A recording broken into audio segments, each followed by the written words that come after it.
Nah, pikiran yang dikendalikan oleh kesadaran, yang dia itu menjadi pelayan bagi kesadaran, itulah yang disebut dengan akal. Hebat nggak Quran? Hebat ya. Jadi Quran itu secara psikologis sangat keren.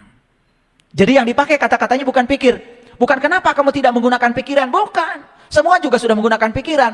Tetapi pikirannya tidak terkendali. Nah, pikiran yang dikendalikan oleh kesadaran, itulah di Quran disebut akal. Clear sampai sekarang? Clear? Jadi kalau ditanya, apa bedanya pikir dengan akal? Udah tahu kan jawabannya? Satu orang, apa akal? Pikiran yang sudah menjadi pelayan bagi kesadaran. Artinya pikiran yang sudah terkendali. Awas, terkendali loh, bukan dimatikan. Jadi sebenarnya meditasi itu sebetulnya adalah kita mencoba mengendalikan pikiran. So pikiran itu nggak kayak monyet, lompat-lompat. Karena pikiran itu kalau nggak lompat ke masa lalu, pasti lompat ke masa depan. Disuruh berkunjung ke saat ini, di sini sekarang. Jadi Allah menggunakan kata-kata afala taqilun. Kenapa kamu tidak menggunakan akal? Clear? Jadi kalau di Quran ada kata-kata afala taqilun, sekarang ngerti ya? Bukan tidak berpikir. Berpikir mah sudah, tapi pikirannya terlalu menguasai kesadaran. Nah, coba orang yang dikuasai oleh pikirannya dan dia menyangka yang dikatakan pikiran benar, sering salah kaprah hidupnya. Contoh, ya, mau bisnis, pikirannya sudah mulai, wah kalau saya bisnis nanti jangan-jangan gagal, padahal belum bisnisnya. Betul nggak? Kan pikiran suka begitu, suka membuat drama yang seolah-olah itu benar. Padahal itu hanya ilusi pikiran sendiri. Nah, pikiran yang kayak gitu karena tidak terkendali oleh kesadaran. Berarti itu akal bukan? Bukan. Clear sekarang? Gitu. Makanya kalau ngaji itu harus jelas. Banyak yang ngomong, ruh itu sama dengan jiwa, jiwa sama dengan ruh. Ah, itu berarti belum mengerti dia. Sama seperti kolbu sama dengan hati, hati sama dengan kolbu. Jangan ngerti. Kolbu dengan hati itu beda. Bahasa Arabnya hati, kibdah, bukan kolbu. Kolbu dengan hati, beda. Belajar spiritual, gak pakai hati, pakai kolbu. Makanya tidak ada di tempat saya, buka mata hati. Gak ada. Yang ada buka mata kolbu. Karena kolbu itu bahasa Quran. Lanjut dulu. Jadi bisa membedakan pikir dengan akal? Bisa. Lanjut. Ya. Di Quran surah Yasin, surat ke-36 ayat 68. Pasti kalau saya bacakan ayat ini Bapak Ibu, pasti sudah hafal. Waman nu'ammirhu nunakkisu fil khalqi afala yaqilun. Dan barang siapa yang kami panjangkan umurnya, niscaya kami kembalikan dia kepada kejadiannya. Maka apakah mereka tidak berpikir? Nah, ingat ya, itu terjemahan yang ada. Tetapi sebetulnya bahasa Arabnya afala yaqilun, harusnya terjemahnya apa?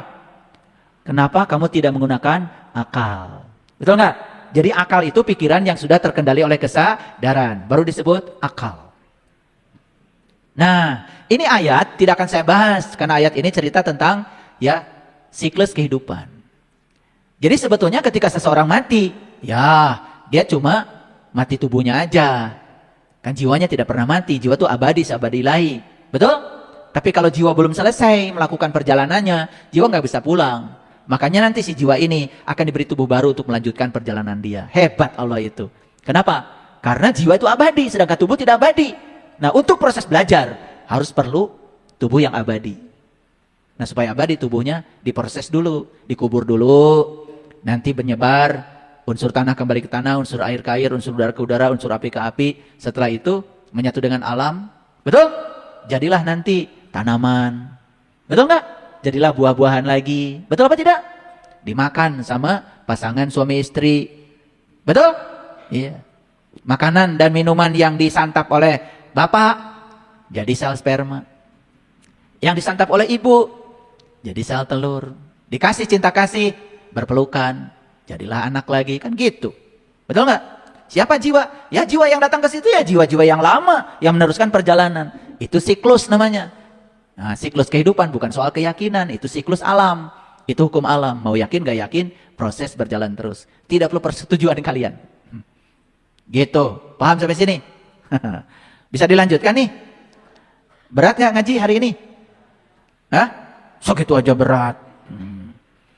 Bilang, enteng, saya bisa. Gitu, ya. Saya pasti bisa mengamalkannya. Setelah ini saya bisa berperang. Betul? Ingat, perangnya apa tadi? Belajar menerima yang tidak disukai karena itu baik menurut Allah. Belajar melepas yang disukai karena itu buruk menurut Allah. Gitu. Ulang-ulang tuh. Itu perang menurut versi Al-Quran. Nah, jadi Bapak Ibu, saya juga kaget. Kenapa? Ternyata akal itu bahasa Arab artinya mengikat. Akal itu bahasa Arab artinya menahan. Tambah pusing, tambah ngerti? Gitu aja pusing kalian itu ya. Mikir sedikit. Ternyata akal itu artinya mengikat. Akal itu artinya menahan. Ya. Jadi saya suka penasaran. Saya coba cari dalam kamus bahasa Arab. Apa sih artinya akal? Karena jangan-jangan saya cuma ngikut-ngikut apa kata orang. Betul nggak? Ternyata akal itu artinya mengikat, menahan. Jadi semakin jelas yang saya sampaikan. Cocok dengan bahasa Arabnya. Kan si pikiran itu tadi harus dikendalikan oleh siapa?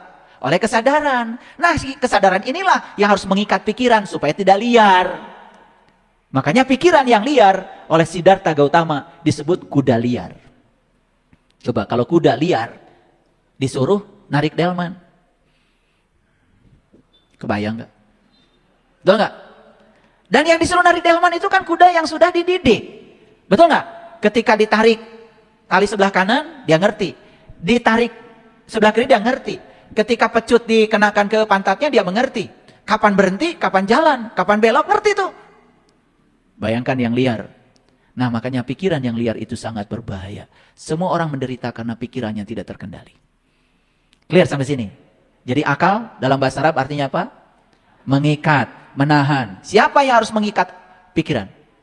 Nah, makanya pikiran yang terikat oleh kesadaran, pikiran yang ditahan oleh kesadaran, itulah yang disebut dengan akal. Makin jelas ya? Ya, kalian mah enak, tinggal nerima aja dari saya. Nggak usah bertahun-tahun belajar kitab Ihya Ulumuddin, nggak usah. Punya juga enggak.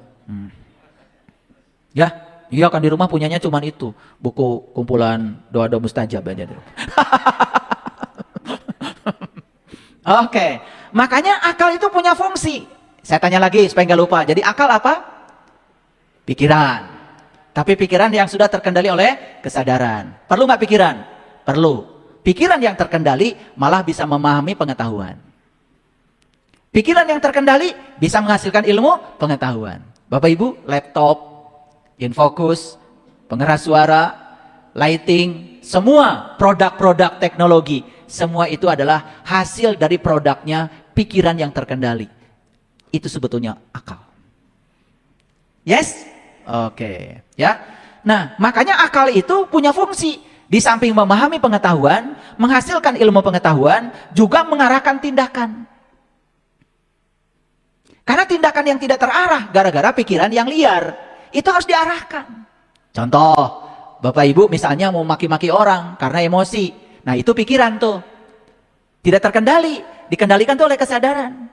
Kata kesadaran, sudah, maafkan saja. Kan begitu kan? Nah, tindakan kita yang tidak terarah, diarahkan tuh. Siapa pengarahnya?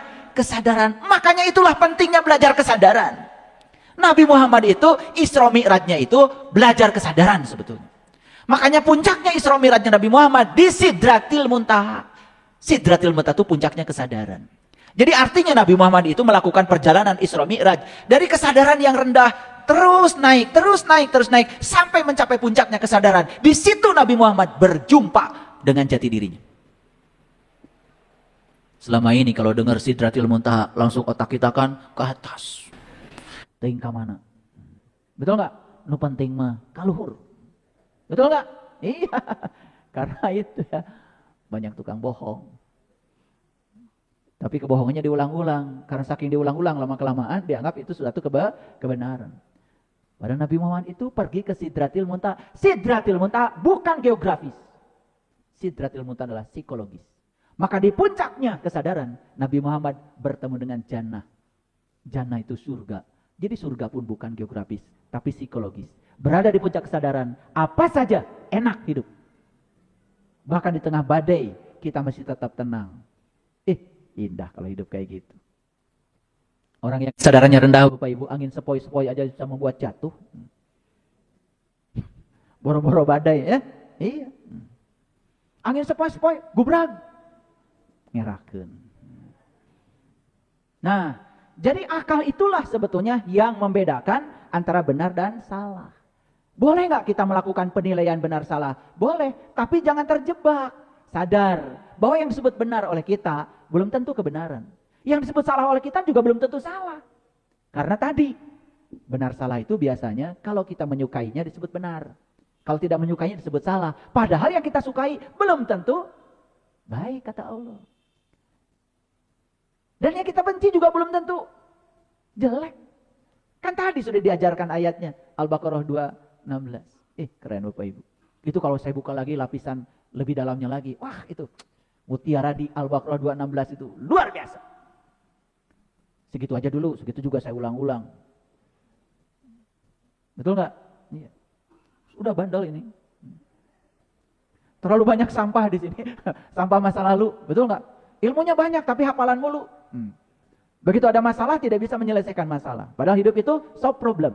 Hidup itu menyelesaikan masalah. Oke. Bapak Ibu, ya, ketika pikiran terikat pada kesadaran, dalam bahasa Al-Quran disebut akal. Nah, ketika pikiran tidak mau tunduk pada kesadaran, dalam bahasa Quran juga disebut nafs. Nah, mulai muncul nih istilah baru. Pikiran, akal, nafs. Nah, hebat ya Quran ya. Nah, siapa nafs itu? Nah, nafs itu pikiran yang tidak dikendalikan oleh kesadaran. Dalam bahasa Quran disebut nafs. Jadi nafsu. Tong nafsu tuh, tuh. Betul nggak? Iya. Nafsu. Nah, nafsu dalam bahasa psikologi disebut ego. Tuh, jadi clear ya semua ya. Nah, ego itu ketika pikiran tidak dikendalikan oleh kesadaran, pikiran mengendalikan kesadaran. Ketika pikiran mengendalikan kesadaran, dia jadi nafsu. Nah, dalam bahasa psikologi itu disebut ego. Makanya kita sering menjadi diri palsu. Padahal diri yang sebenarnya adalah kesadaran. Pikiran itu alat. Tapi dikendalikan oleh alat. Maka kita jadi diri palsu. Nah, orang yang sedang jadi diri palsu karena dikendalikan oleh pikiran disebut sedang dikendalikan oleh ego. Wih, Bapak Ibu jadi pintar sekarang ya. Bisa bedakan? Pikiran, akal, nafsu, ego. Keren ya. Hebat, pulang dari sini jadi pada pintar-pintar ya. Awas, jangan cuma pintar bicara. Tetapi harus bisa mempraktekkan. Ngaji itu praktek, Bapak Ibu. Ya. Mata tong serting dang dan lah.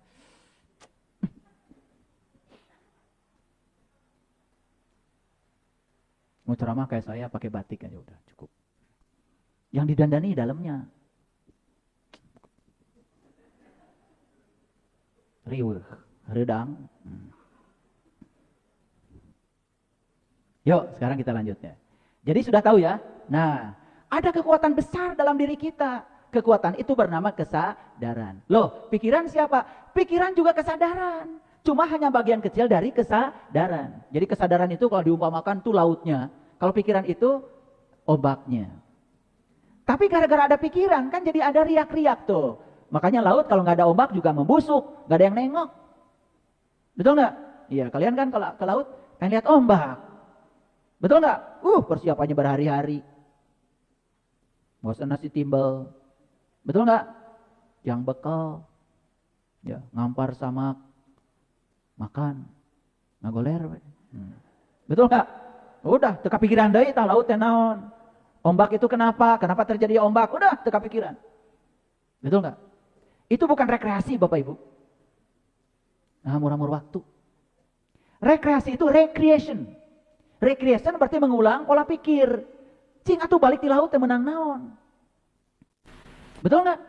Banyak di situ ayat-ayat. Oh, bisa dibaca. Banyak. Terapkan ke diri. Oh, kesadaran itu lautnya. Ya toh? Oh, ternyata ombak itu adalah pikirannya. Makanya pikiran itu kan gitu, naik turun. Betul nggak? Tapi kalau dikendalikan oleh laut sang kesadaran, si pikiran tuh jadi sadar. Da ombak oke cai, sarua jeung laut. Gitu.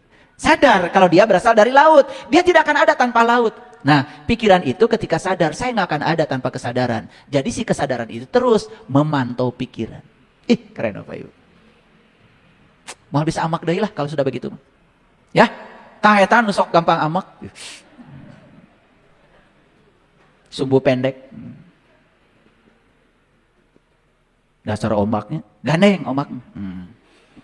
Laut mah tenang aja Bapak Ibu, laut tenang. Ya, tenang. Oke.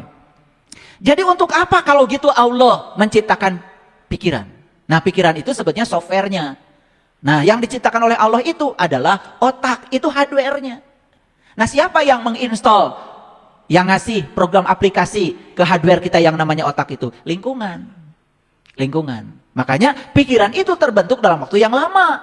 Orang pertama yang membentuk pikiran itu adalah ayah ibu. Dan itu yang paling berbahaya. Karena itu kalau masuk ke alam bawah sadar, itu jadi blueprint tentang masa depan anak. Makanya orang tua yang sering menginputkan data-data tidak bagus pada anaknya, yuk sekarang disadari. Kita tuh sering mengatakan, nak jangan jajan, cari uang itu susah. Masuk tuh di otaknya. Begitu gede memang dia susah cari uang. Dan itu program harus diganti dengan program baru. Tambah lagi, ya, hidup ini perlu perjuangan. Tuh. Cari kerja susah, harga mahal-mahal. Terus aja yang diinput di otak anak itu hal-hal yang buruk. Ketika anak minta uang sama orang tuanya. Pak, Bu, minta uang. Wih, di mana? Tuh. Kenapa sih tidak dicari jawaban yang sabar ya, nanti ada uang. Kita akan dapat uang. Ya bari gawe, dong cicing wae. Daripada bilang uang dari mana kan lebih bagus. Oh nanti kita makan di restoran ya, pasti. Bapak pasti dapat uang. Gitu kan lebih bagus daripada bilang yang enggak. Tapi coba Bapak Ibu, jujur ya semua kita. Kita pernah mengatakan kata-kata buruk pada anak itu jadi pikiran. Betul nggak? Sehingga dia punya blueprint yang dibuat oleh kita sendiri. Makanya Allah tuh menciptakan otak kosong tanpa aplikasi. Yang menginstall aplikasi itu adalah ayah ibunya, guru-gurunya, lingkungannya. Makanya sangat berbahaya Bapak Ibu. Saya setiap hari kedatangan banyak tamu yang konsultasi. Hanya ingin mengubah pola pikiran lama. Supaya apa? Supaya blueprintnya berubah. Karena nasib itu harus dirubah dari situ. Tidak bisa mengubah nasib di luar. Harus di dalamnya yang harus diubah. Karena itu blueprintnya. Oke, lanjut ya. Nah, kenapa Allah lalu menciptakan otak dan ada aplikasi yang namanya pikiran? Lihat saya semuanya. Karena kita diutus ke dunia. Bapak Ibu, untuk berkarya di dunia itu perlu pikiran. Tapi pikiran yang sudah terkendali oleh kesadaran. Namanya akal. Quran bicaranya jauh lebih spesifik daripada bahasa psikologi. Tuh keren Quran ya, kalau ngerti. Keren banget Quran itu. Keren gak Quran? Sejak kapan tahu Quran keren? Dari kemarin bejarin akal dan pikiran aja gak bisa kalian. Oke lanjut dulu ya. Oke. Jadi pikiran ini alat ya untuk berkarya. Nah kesadaran dan pikiran itu hadir bukan untuk bertarung. Tapi untuk bersinergi. Jadi kesadaran dan pikiran itu bukan untuk berperang. Tetapi untuk bersinergi. Untuk duduk bersama. Untuk memayu hayuning bawono. Untuk mencipta. Nah ketika pikiran menguasai kesadaran, maka muncullah namanya ego. Nah itulah yang disebut dengan diri palsu. Yuk Bapak Ibu, berdamai dengan diri sendiri bukanlah mematikan pikiran. Karena pikiran adalah alat navigasi kita di dunia ini. Jadi kalau ada orang yang mengajarkan, belajar spiritual, ngajak-ngajak kita mematikan pikiran, sudah jauhi, pasti nggak ngerti. Kita tidak mungkin mematikan pikiran. Setuju? Oke. Pikiran diperlukan untuk menegaskan batas. Untuk melindungi diri dari situasi yang merugikan. Makanya kadang-kadang kita ini kan ya, untuk melindungi diri itu kan begitu reaktifnya. Nah, kalau masih reaktif pikiran ini berarti belum disadarkan oleh kesadaran. Makanya yang harus dipakai oleh kita bukan pikiran, tapi akal. Kalau akal tuh responsif Bapak Ibu. Gini. Ada yang tidak disenangi. Kalau pikiran ingin menyerang langsung. Kalau akal jeda dulu. Udah gak usah dikatakan sekarang, nanti aja. Ternyata begitu nanti mau dikatakan malah nggak jadi. Karena situasi sudah berubah, ada jeda. Nah itulah bedanya ketika akal ya sudah hadir dalam diri kita. Yuk, sampai sini ngerti Bapak Ibu? Nah, baik kita mulai. Kesadaran membisikkan ketenangan, kedalaman, keheningan, bahkan membisikkan makna. Kalau pikiran penuh warna, penuh keinginan, mendorong untuk berlari mengejar. Kadang-kadang membandingkan, kadang-kadang selalu ingin membuktikan. Nah sekarang cek Bapak Ibu, cek, lihat saya semuanya. Bapak Ibu sekarang ini dikendalikan oleh pikiran atau kesadaran? Kita cek sekarang. Kita cek ya. Selalu ingin lebih cepat. Mau bepergian aja dengan orang lain. Tidak mau tersaingi. Ingin selalu paling cepat, paling duluan. Masih ada nggak sifat begitu? Masih apa tidak?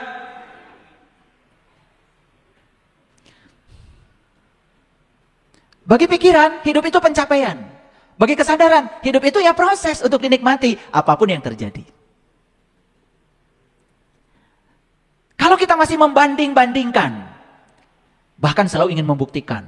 Contoh, ya, contoh nih, ya, bapak ibu ini dihina sama orang lain, ya, kur pesek deh,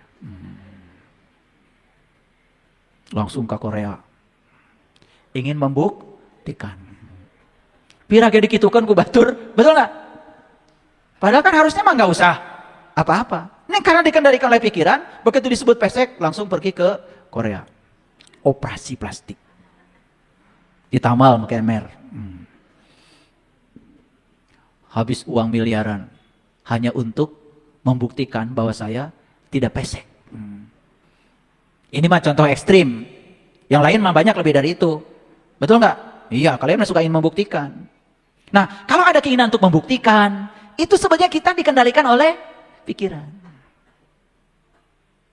Kalau kesadaran ya tenang aja. Tidak perlu ada yang dibuktikan.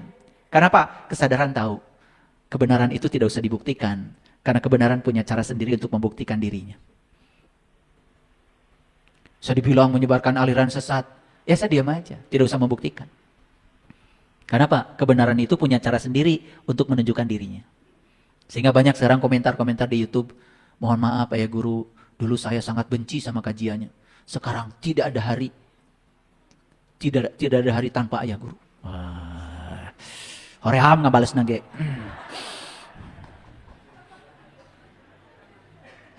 Karena saya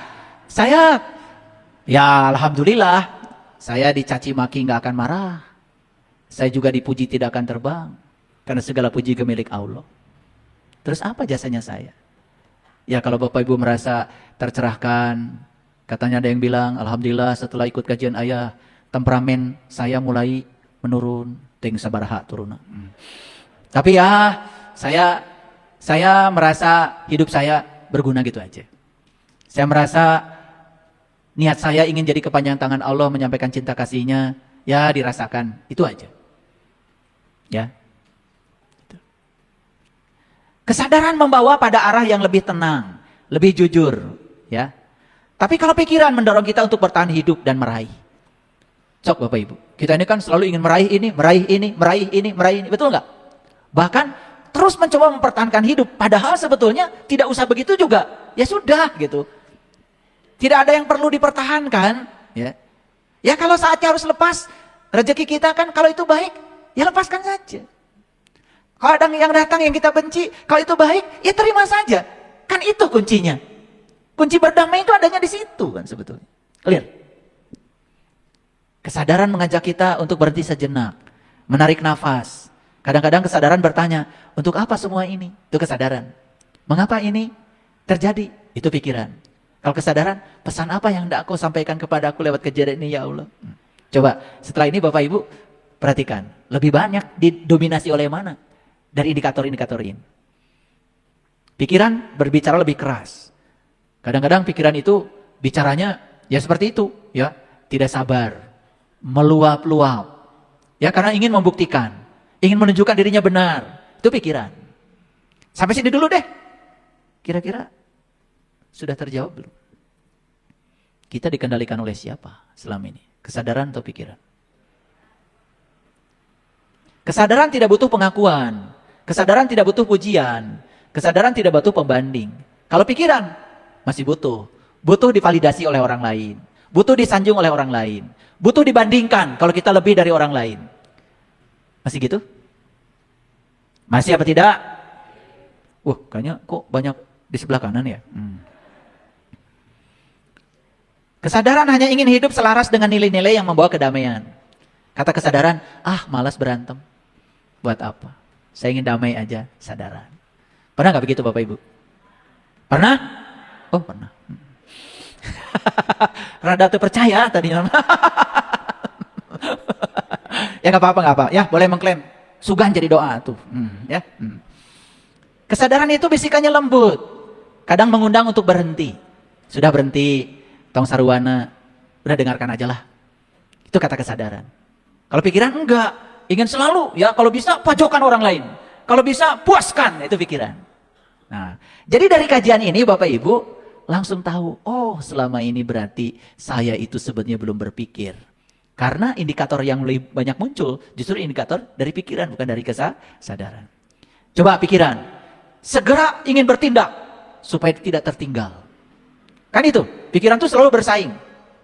Belajar ilmu kesadaran, waduh, orang lain udah 3 pertemuan. Itu pikiran, langsung privat. Ayah guru, saya tertinggal nih. Kalau bisa saya dipercepat. Oh, ada percepatan. Pikiran. Tidak mau tersaingi. Ya. Pikiran itu berbicaranya dengan logika. Dan pikiran selalu mengatakan, aku harus. Aku harus. Seharusnya begini. Seharusnya begitu. Coba Bapak Ibu ingat-ingat. Sampai di sini. Terlambat. Kata kesadaran. Ya sudah. Kan kamu sudah di sini. Terlambat juga nyampe. Sadaran tuh. Kalau pikiran, seharusnya tidak terlambat. Oh, masih marah-marah. Ini gara-gara macet. Oh, menyalahkan orang lain. Pikiran. Kira-kira banyakan mana Bapak Ibu? Nanti ulang lagi ya. Nanti kalau dengar kajian saya yang ini, bawa pensil. Di checklist. Pikiran, kesadaran. Kesadaran, set. 1. Pikiran, set. Pikiran lagi, set lagi. Pikiran lagi, set lagi. Pikiran lagi, set. 5, gitu kan. Kayak pemilu. 5, gitu. Nah gitu, ya. Nanti yang kesadaran kosong. Nah kalau begitu, kumaha atau damai dengan diri sendiri. Jadi damai dengan diri sendiri itu, pikiran yang penting ini harus bergerak ke tengah, kesadaran bergerak ke tengah juga. Dia menemukan titik temunya, itu yang disebut dengan berdamai dengan diri sendiri. Lanjut ya. Jadi kalau kesadaran, berbicaranya dengan rasa. Kalau pikiran berbicara dengan logika, selalu logika. Pikiran itu selalu keras, bahkan selalu mendesak. Karena pikiran itu selalu ingin menekan, karena tidak mau kalah. Dan kalau dia berhasil menekan orang lain, dan orang lain tunduk pada dia, bagi pikiran itu suatu kemenangan. Kesadaran tidak begitu. Kesadaran tidak punya kepentingan untuk menekan. Pikiran itu masih senang tepuk tangan. Pokoknya dikit-dikit harus tepuk tangan. Dikit-dikit tepuk tangan. Betul nggak? Ya kayak kalian waktu dulu masih kecil kan? Ya, iya. Batur tepuk tangan kayak sorangan. Itu bahayanya sampai sebesar ini masih begitu. Betul nggak? Daewan tepuk tangan di luar. Nepi ka imah tepuk tangan we sorangan. Ningali kaca cermin. Geuning saya teh geulisnya. Tepuk tangan. Daewan tepuk tangan batur. Paham ya? Oke. Jadi coba Bapak Ibu masih senang tepuk tangan? Masih senang pujian? Masih ingin diakui? Oke. Baca ya. Nah, ketika pikiran sudah menjadi ego, akan mendorong kita pada perlombaan. Ingin lebih dari orang lain. Perlombaan untuk mendapatkan pengakuan. Ya, gitu. Ada yang bikin akun tuh. Murid saya. Akun YouTube. Kenapa kamu bikin akun YouTube? Ingin seperti ayah guru. Tiap hari WA saya. Gimana caranya supaya subscriber saya banyak? Apa saya harus beli? Katanya subscriber tuh, pikiran. Saya kepikir juga enggak. Beli-beli, ya kayak gitu. Ya biarkan aja alami. Orang menonton boleh, enggak juga enggak apa-apa.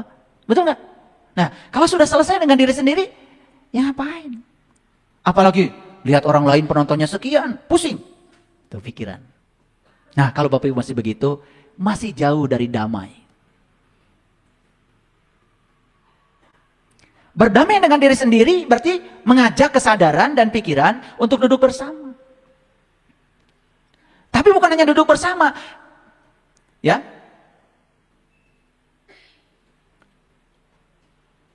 Dengarkan pikiran. Tetapi ketika mendengarkan pikiran, jangan sepenuhnya percaya. Karena pikiran bukan diri kita. Dengarkan kesadaran. Tetapi ketika mendengarkan kesadaran, lihat realitas hidup. Karena orang yang hanya fokus pada kesadaran, dia melupakan realitas hidup. Misalkan begini, ya pokoknya kalau saya mah diapa-apakan, dia baca. Kesadaran. Bukan begitu. Ada saatnya kita harus berbicara keras. Ada saatnya kita harus bertindak. Ada saatnya kita harus diam. Itu berdamai. Kan sekarang ini ada banyak yang diam terus, katanya sadar. Ada yang agresif terus, pikiran. Bukan begitu. Temukan titik tengahnya, karena kita ada di dunia. Nanti Bapak Ibu, kalau Bapak Ibu sudah tidak di dunia lagi, jangan pakai pikiran. Nanti nggak pakai pikiran, maka kalau sudah tidak di sini lagi. Betul nggak? Nah itulah pentingnya persiapan dari sekarang, bahwa saya bukan pikiran. Saya adalah sang kesadaran, pemerhati bagi pikiran. Saat kita harus pulang, pikiran sudah tidak melawan lagi. Sudah damai, pulang. Itu yang disebut dengan pulang dalam keadaan damai. Kapan latihannya Bapak Ibu? Sekarang. Ya, jangan nunggu besok. Oke.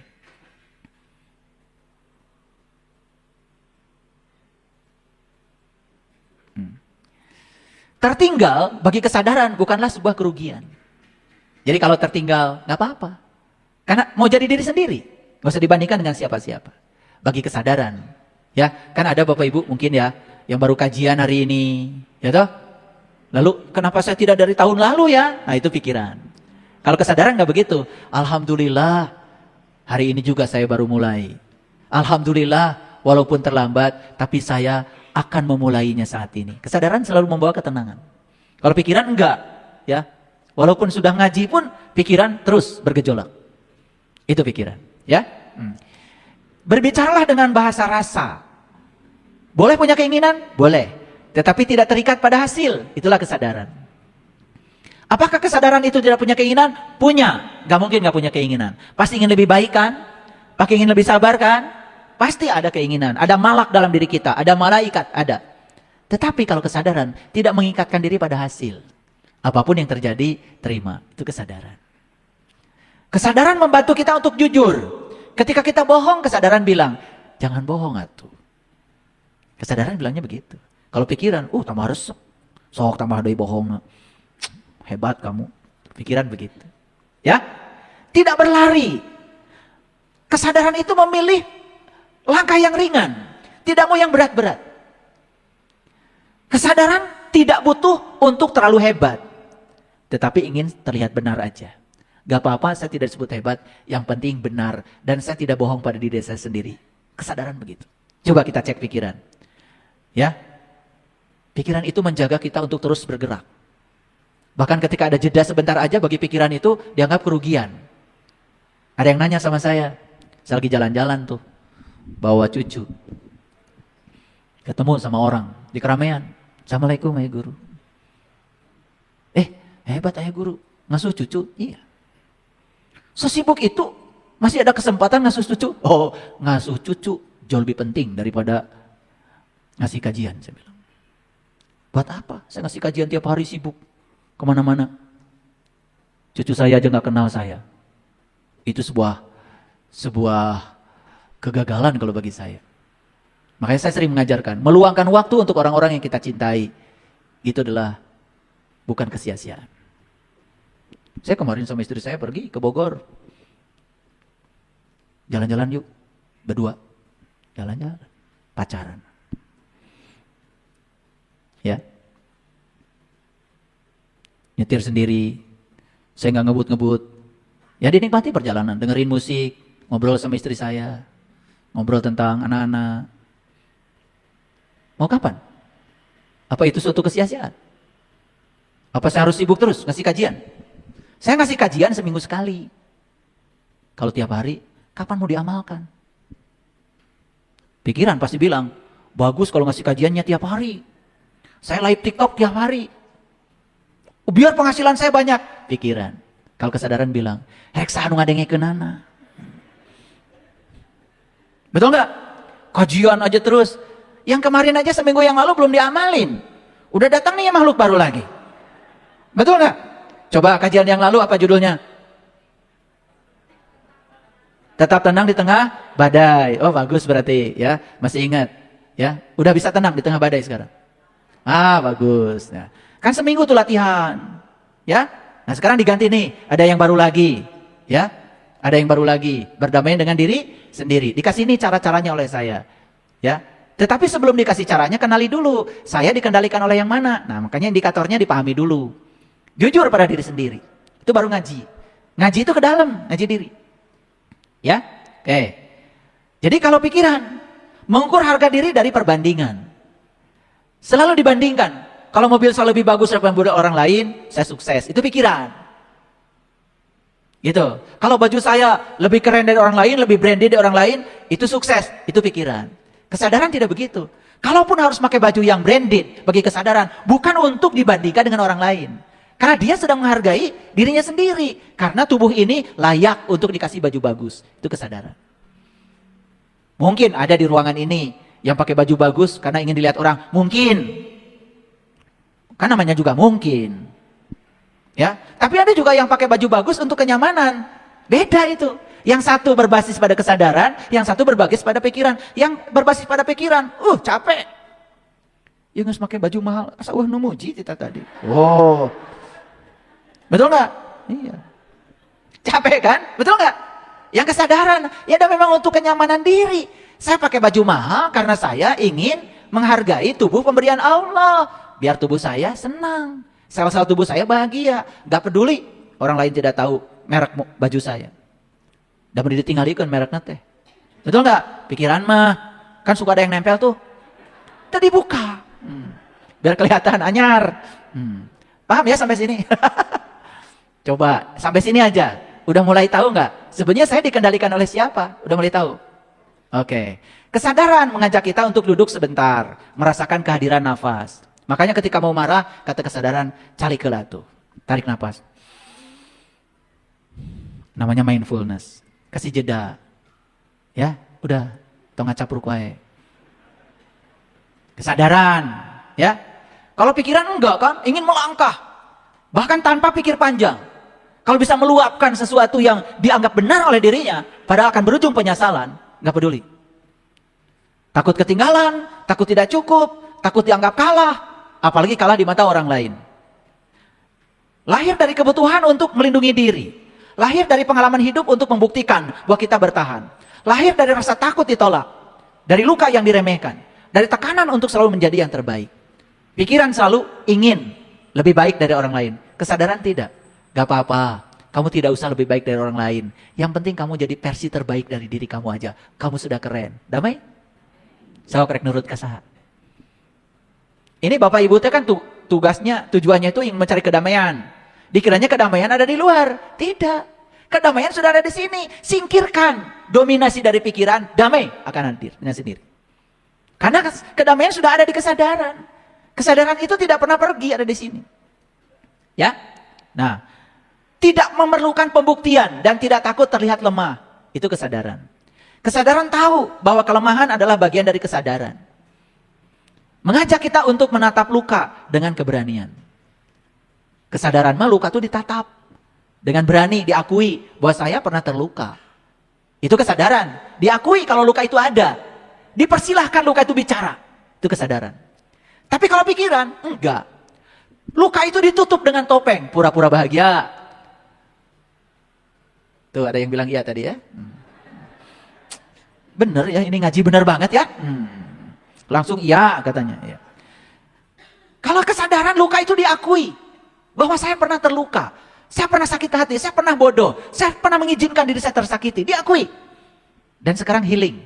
Disaksikan, diterima bahwa itu pernah ada. Sembuh nanti. Tapi kalau pikiran tidak. Malah luka itu disembunyikan sedalam-dalamnya. Pura-pura senang, pura-pura bahagia, pura-pura baik-baik saja. Padahal di dalamnya hancur. Coba rasakan. Coba sekarang, Bapak Ibu pejamkan mata. Semua pejamkan mata. Saya mau kasih tahu, ini pikiran atau kesadaran? Tes ya, tes. Ya. Berani mengakui kesalahan tanpa takut kehilangan harga diri. Oke. Selalu tampil sebagai tameng untuk membela. Sampai lupa melepaskan tameng, walaupun tidak ada ancaman nyata. Mengakui kesalahan adalah tanpa tanda keberanian diri. Kekuatan yang meledak-ledak, itulah diri saya.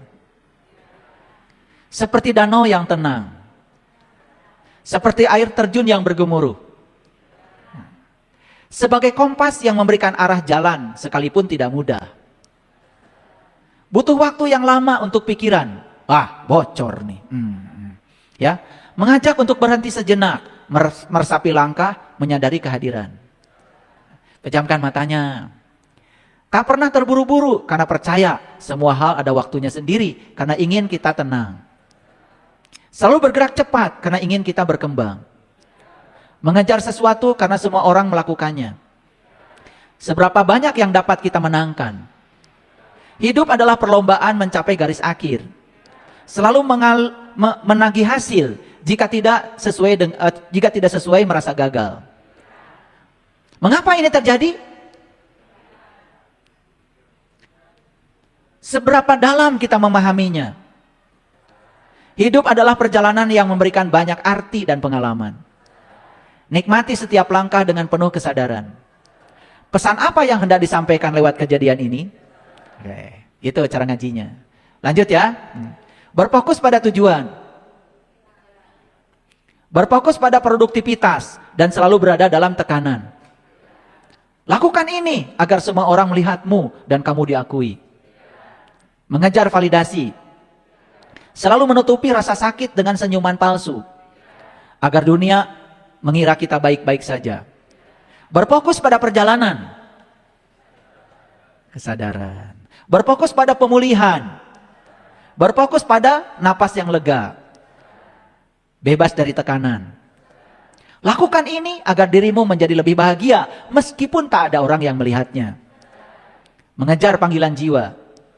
Mengakui bahwa rasa sakit itu ada. Mendengarkan rasa sakit itu. Memahami pesan yang dibawa rasa sakit itu. Mulai hebat ya ibu bapak ya. Tetap tutup mata. Ya. Dengarkan lebih dalam lagi kata-kata saya dan klasifikasi. Selalu ingin disebut menang di mata orang lain. Nah, bukan hanya gitu jawabnya. Saya bukan, itu. Saya yang ditambah ya. Nah, sekarang ditambah ya. Jadi setelah bilang pikiran atau kesadaran, bilang ada nggak pada saya? Itu jawab pertanyaan berikutnya. Yuk, mulai ya. Selalu ingin disebut menang di mata orang lain. Ada nggak? Gitu. Tambah lagi. Rasa kecewa mengajarkan tentang batas yang harus dijaga. Ada? Pernah kecewa? Nah, tetapi jangan mendalam. Dijaga, jangan terlalu mendalam, itu kesadaran. Oke, lanjut ya. Kemenangan adalah pengakuan dari luar. Ada enggak? Semua pertempuran harus dimenangkan. Ada enggak? Semua ekspektasi harus dikejar. Ada enggak? Menjaga batas dan harga diri. Pikiran, ada enggak? Selalu kan? Ini pencemaran nama baik. Memang namamu harus dicemarkan. Ya, bergerak lebih cepat tetapi tidak pernah merasa sampai. Ada enggak? Hidup dikendalikan oleh harus. Ada enggak? Sering mengatakan harus. Sering apa tidak? Mulai jujur ya. Rasa kehilangan mengajarkan tentang bagaimana cara menghargai kehadiran. Sudah ada? Kok lemes? Satu langkah mundur yang didasari kesadaran lebih baik daripada 10 langkah yang didorong oleh amarah. Gitu enggak? Ingin menang di mata diri sendiri. Mulai Pak Baliut. Ingin menang di mata diri sendiri. Apa itu? Ya, kesadaran. Contoh mengalah untuk menang. Itu kesadaran, ya. Menjaga agar selalu tenang. Suka begitu? Oke. Hidup dikendalikan oleh angin. Pikiran, ya. Oke. Kemenangan adalah jiwa yang tetap tenang meski tidak ada tepuk tangan. Gitu enggak? Mengajarkan seni menerima bahwa tidak semua hal harus digenggam erat. Ya. Jadi belajar seni menerima, tidak semua hal harus digenggam erat. Oke? Kesadaran ya? Sudah dimiliki? Alhamdulillah. Mengajarkan bahwa melepaskan membawa ke arah yang lebih baik. Sudah melepaskan. Seberapa tenang aku menjalani hari-hariku?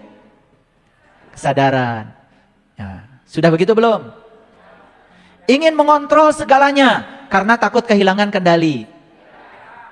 Gitu apa tidak? Oh, ngaku. Bagus ya. Segala hal harus sesuai dengan rencana. Jika tidak akan merasa terancam. Gitu enggak? Kalau tidak sesuai dengan rencana marah-marah enggak? Nah. Berapa banyak yang aku punya? Kira. Gitu apa tidak? Nah. Makin jelas ya. Oke. Nah, buka matanya. Sekarang sudah bisa ya mendengarkan. Dari latihan ini langsung tahu, oh ini produk kesadaran, ini produk pikiran, ini produk kesadaran, ini produk pikiran. Nah tinggal nanti ditoli. Ditoli.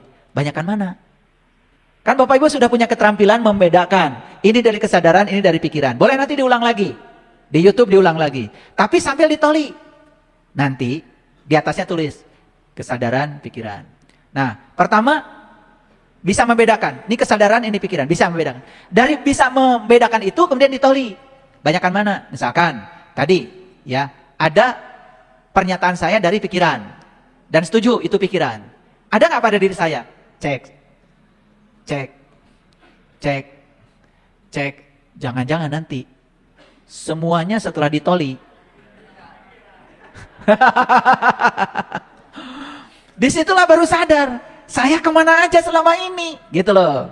Betul nggak? Pantesan saya setiap hari menciptakan neraka. Jadi neraka itu sebetulnya ketika pikiran dibiarkan mengendalikan kesadaran. Surga ketika kesadaran sudah mampu mengendalikan pikiran. Itu aja surga dan neraka. Sesederhana itu Bapak Ibu. Nah, dari ngaji ini, ya, nanti Bapak Ibu jadi langsung punya, oh, saya sekarang harus memperbanyak kesadaran. Itu kan? Nah, begitu kesadarannya diperbanyak, bukan berarti bahwa pikiran dimatikan. Itu. Tetapi pikiran menjadi sangat terkendali oleh kesadaran. Berarti Bapak Ibu sudah berhasil mendamaikan diri sendiri. Nah, rasakan kajian saya ini. Ketika kita sudah berhasil mendamaikan diri sendiri. Loh, kok tiba-tiba orang di sekitar saya kok jadi ikut damai? Nah, itu namanya terinduksi. Terinduksi oleh vibrasi, frekuensi, energi yang kita capai.